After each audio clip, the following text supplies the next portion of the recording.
can you talk about why Luke didn't use the Jedi Temple on Coruscant after the Battle of Yavin? So we don't actually have an official explanation in canon yet as to why Luke Skywalker did not use the Jedi Temple on Coruscant to rebuild the Jedi Order, but there are a couple of reasons as to why he might have chosen not to use it. So the first reason can come down to the symbolism of the Jedi. The Jedi Temple on Coruscant is like a giant fail stamp on their CV. That's resume, Americans. It is where the Jedi got their butts handed to them during Order 66. And let's not forget that Palpatine spent years turning this place into his own personal evil lair. It's not exactly the best place for a fresh start. Luke Skywalker could have looked at this and said, you know what, I'm gonna go ahead and pass and choose not to rebuild the Jedi Order in a place that is known for the Jedi's failure. Instead, he could have been thinking, let's start somewhere else fresh away from this. Secondly, there are political and galactic concerns. So Coruscant, at the end of the day, it is the galaxy's political dumpster fire. It was the home of the Republic and the Galactic Empire. After the fall of the Empire, Coruscant was a battlefield of shifting allegiances and political chaos. Luke probably didn't want the Jedi to get wrapped up in all the political drama.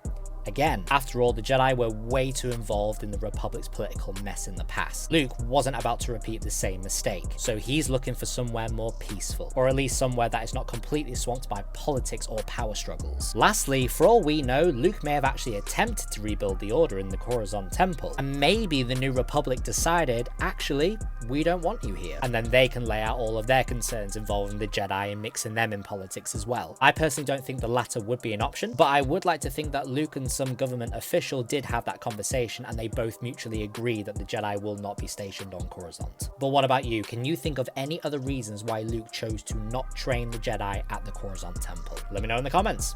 Hope it helped.